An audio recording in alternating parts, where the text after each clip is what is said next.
In 329 BC, Alexander the Great focused on establishing a new city called Alexandria Eschede, which was intended to serve as the northeastern frontier of his expanding empire. The local inhabitants of the region were ethnic Scythians, and discussions were held with them during the construction process. However, the Scythians became increasingly alarmed by the Macedonian construction activities, viewing it as a sign of prolonged occupation, and this led to a widespread revolt that quickly spread throughout Sogdiana, a region in Central Asia. In response to the rebellion, Alexander wasted no time and swiftly launched a counteroffensive against the insurgents, engaging in intense battles around the native settlements. It was during one of these confrontations that the king suffered a serious wound to his throat. Nevertheless, Alexander managed to quell the rebellion by capturing several rebel strongholds and dispatching a relief expedition to aid the besieged garrison in the Sogdian capital. This effort contained 60 hetero and an allotment of mercenaries, including 800 horsemen and nearly 1,500 infantry. After some time, the rebels were forced to surrender, and the situation seemed to return to normality. Meanwhile, a large group of mounted Scythians appeared on the north bank of Jaxartes River. Having heard that their kinsmen were in action, these men had come to join and profit from the fray and took to firing both insults and arrows across the stream.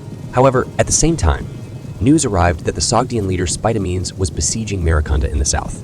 If Alexander wanted to restore order in the south, he first had to beat the nomads in order to secure his rear. The Macedonian king sent an officer named Pharnoches south to confront Spitamines and personally attack the Scythians in what was to become a sensational fight. The Scythians had occupied the northern bank of the Jaxartes, confident that they could beat Alexander's men as they disembarked, but underestimating the harmony with which the Macedonian artillery, fleet, cavalry, and infantry would collaborate. Unable to tolerate the insults and provocations of the Scythians any longer, Alexander was determined to cross the Jaxartes River and confront them. However, he was cautious and sought divine approval through sacrificial omens. Unfortunately, the initial omens were unfavorable, and Alexander called for another sacrifice, which also yielded negative results. Aristander, the seer, warned Alexander that going against the will of the gods could endanger his life. Despite the potential risks, Alexander remained resolute and expressed his willingness to face any danger in order to put an end to the Scythian ridicule. To ensure a successful river crossing, he devised a meticulous plan. He ordered the construction of 12,000 floats made from canvas tent coverings stuffed with straw for buoyancy and sewn shut to make them waterproof. This innovative approach would allow his soldiers to traverse the river with relative ease. Although the Jaxartes River was narrower at Alexandria Eschede than at other points along its length, it was still wide enough to be out of missile range. To counter this challenge, Alexander implemented two strategic measures. First, he decided that the crossing would occur en masse, meaning that a large number of soldiers would move together. This tactic aimed to overwhelm the mounted enemy archers with an abundance of targets, making it difficult for them to strike at each soldier individually. Secondly, Alexander ensured that his artillery would provide cover and support for the soldiers during the crossing.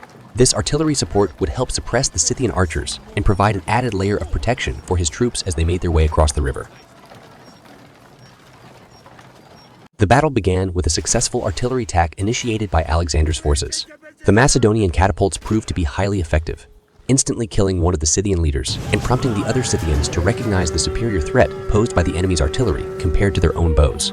Consequently, the Scythians withdrew from the riverbank, realizing the danger they faced. Taking advantage of the Scythians' retreat, Alexander gave the signal for his troops to start their amphibious invasion of the far bank of the Jaxartes River.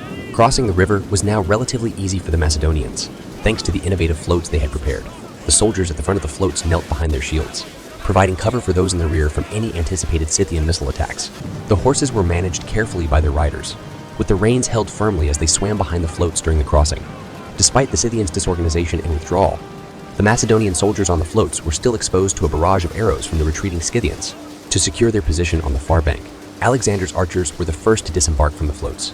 They formed a protective screen, shielding the rest of the Macedonian forces as they arrived on the shore. Following the archers, the disciplined and heavily armed phalanx came ashore, providing a formidable defensive formation. Finally, the cavalry, known for their mobility and prowess, were the last to cross the river, completing the successful amphibious landing. With the establishment of a beachhead on the far bank of the Jaxartes River, the Scythians should have retreated, as they would have been difficult for their enemies to pursue across the vast steppe. However, Alexander the Great had different intentions.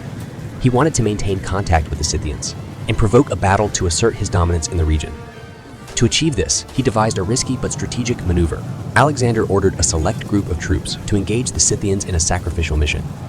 This consisted of one squadron of Greek auxiliary horsemen and 4 squadrons of lance, armed riders known as prodromoi. The purpose of this maneuver was not for the sake of sacrifice itself, but rather to draw the Scythians into a confrontation and gain a better position for the main Macedonian force. In Scythian society, blood feuds and vendettas were common practices. If a commander were to sacrifice troops for a strategic advantage, it would be viewed as an affront, and the families of the fallen soldiers would immediately seek revenge. However, the Scythians did not fully comprehend Alexander's intentions, as their nomadic culture did not align with the concept of planned sacrifices for tactical gains. What set Alexander's Macedonian troops apart was their professionalism and understanding of their role as soldiers. They were aware of the risks associated with their profession and trusted in their commander's judgment.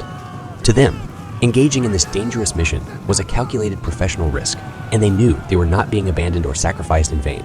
They had confidence in Alexander's leadership and understood that this maneuver was a means to an end, to draw out the Scythians and prepare for the upcoming battle. The Scythians, being undisciplined but formidable horse archers, fell for Alexander's bait and decided to encircle the small group of mostly shock-oriented Macedonian troopers. The Scythian tactic was to ride around the Macedonians while continuously firing arrows from a safe distance. They aimed to wear down their opponents and inflict casualties without engaging in close-quarters combat, which was not their preferred style of fighting. The Scythians executed their method of attack skillfully. Riding in circles around the Macedonian troopers, they maintained their distance, making it challenging for the Macedonians to retaliate effectively. The Scythian archers unleashed volleys of arrows upon the Macedonians, inflicting wounds and threatening them with the prospect of defeat. The Macedonian troopers found themselves in a precarious situation. They were trained for shock combat and relied on their close-quarter fighting abilities. But in this scenario, they were facing skilled horse archers who excelled at hit and run tactics. The Scythians' mobility allowed them to keep their distance, avoiding direct confrontation while continuously harassing the Macedonians with their arrows.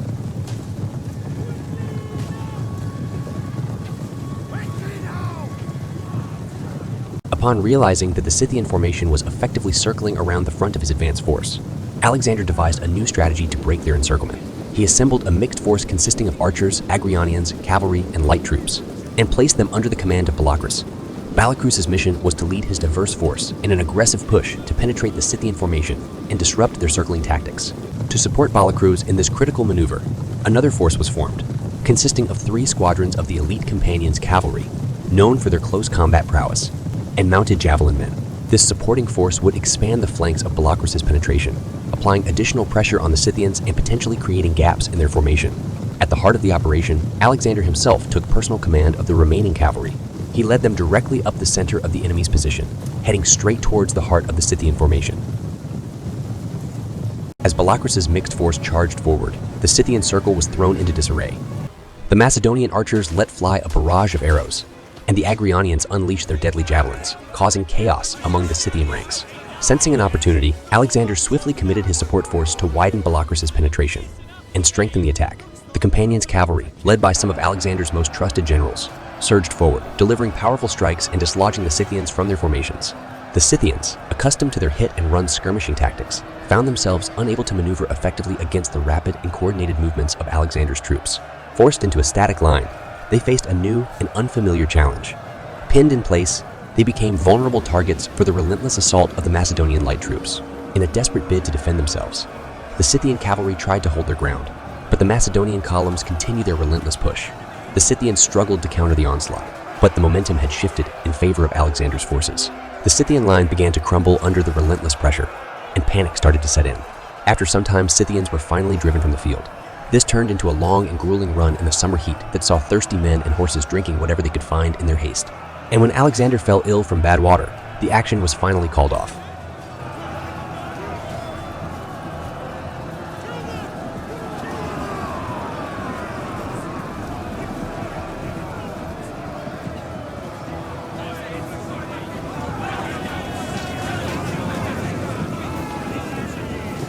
The outcome was nothing short of spectacular. The Macedonians managed to break the Scythian formation and provoke their defeat. Scythians had left 1,000 dead alongside the river and lost many more during the extended chase, with their fallen perhaps totaling 10 to 20% of a 15,000 to 20,000 strong gathering. Additionally, the Macedonians captured about 1,800 of their horses, further weakening the Scythian force. The decisive victory at the Battle of the Jaxartes compelled the Scythian chief to seek terms of peace with Alexander. Recognizing the brilliance of Alexander's tactics and the formidable might of his army, the Scythians acquiesced to avoid further hostilities. While most history books often highlight 4 prominent battles in Alexander's conquests, Granicus, Ischius, Gagawama, and Hydaspes, the Battle of the Jaxartes was, from a tactical perspective, a remarkably brilliant victory that deserves greater recognition.